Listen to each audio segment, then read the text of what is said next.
With Frontier Day fast approaching, Starfleet Command would make the unprecedented decision to create a retro starship design based on the Constitution class of the 23rd century.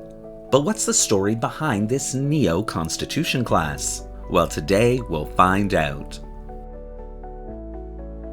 Hello and welcome to another episode of Truth or Myth Beta Canon, a Star Trek web series that dives into the history of any given topic, using beta canon sources and my own imagination to fill in the gaps. In today's episode, we're taking a look at the Neo-Constitution class as first seen in Season 3 of Star Trek Picard to better understand its place in Star Trek history. Please note, like my previous video on the Echelon class, there isn't a lot of information on this starship design. And even though a lot of information contained within this video is alpha canon, I've let my imagination run a bit wild with this one. And why not? If Star Trek can't ignite one's imagination, then what good is it really? But as always, because this is just a beta canon video, all information relayed should pretty much be taken with a grain of stardust, and only considered a little bit of Star Trek fun. And so, with all that out of the way, let's begin. The 250-year anniversary of the first mission of Starfleet's first true exploration-class starship, the NX-class Enterprise, was fast approaching, with the United Federation of Planets wanting to mark this important milestone with several special events and celebrations. And to that end, about a decade before the anniversary was to happen, many Starfleet officers and Federation citizens began to feel nostalgic for the good old days.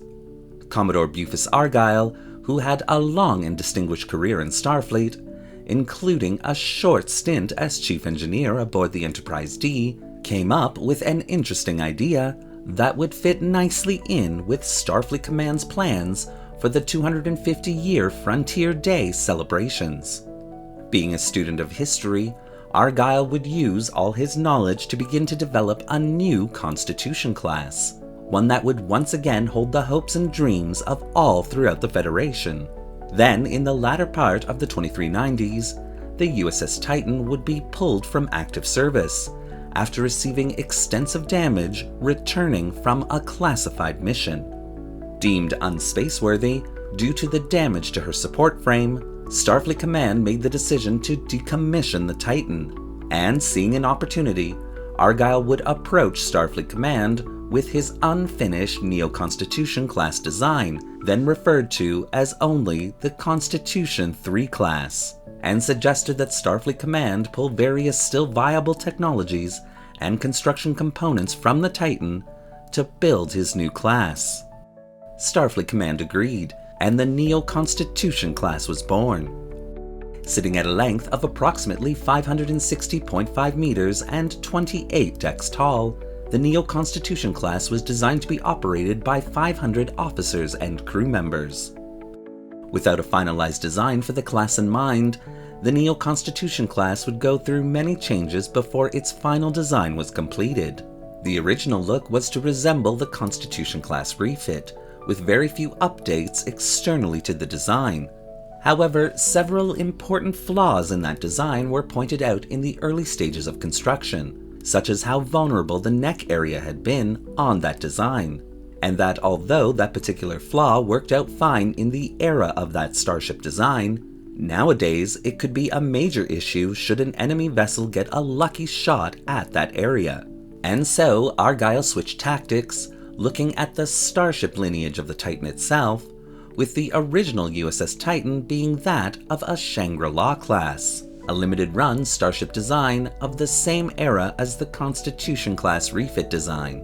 That design itself almost fit perfectly into the lineage of the Constitution class, while solving several of the design flaws inherent in that design.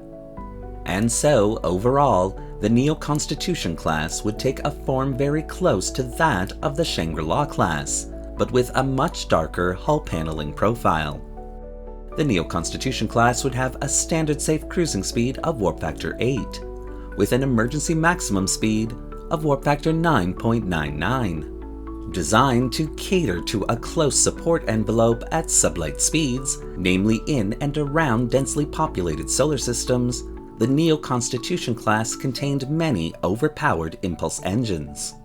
Tactically, the Neo-Constitution class would include both dual phaser emitter banks as well as phaser arrays, and would also include torpedo launchers both forward and aft. The Neo-Constitution class was also equipped with metaphasic multi-regenerative shielding, which would provide primary protection for the vessel, but also included an armor-plated hull design, which blended seamlessly into the aesthetics of the starship. The first starship of the Neo-Constitution class would originally be named the Titan A, since many of the original Titan components would be utilized in her design.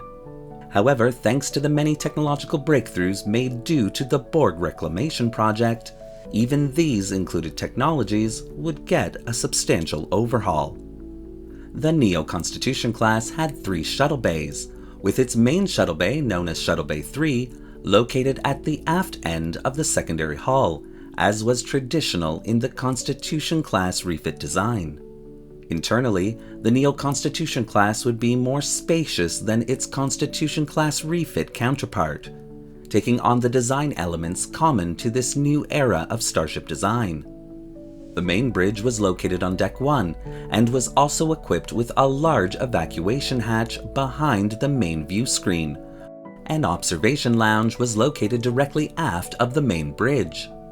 In 2400, the Neo-Constitution class USS Titan A was launched for her shakedown cruise, under the command of Captain Liam Shaw, and performed so well that Starfleet decided to commission the class with an initial order of 24 vessels to begin construction after the Frontier Day celebrations.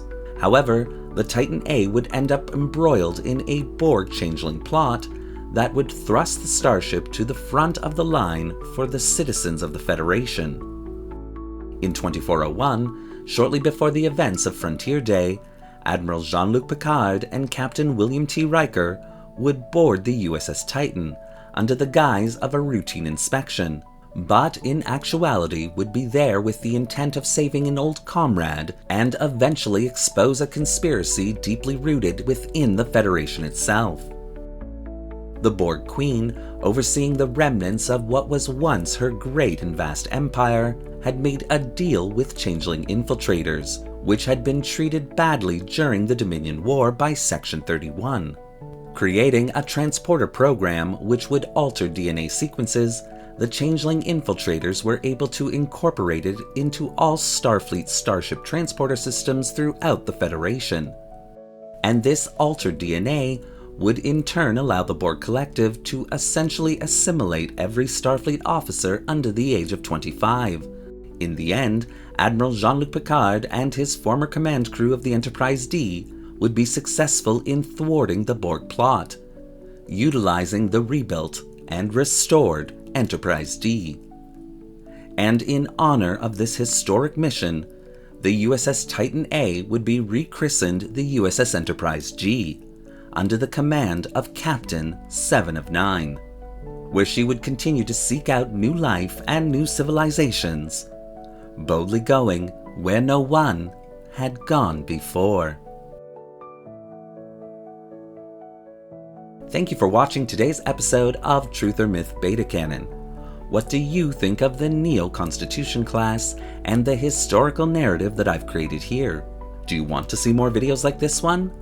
Well, leave your comments in the section below, and don't forget to like the video and subscribe to the channel, hitting that little bell icon so you won't miss a single video we release.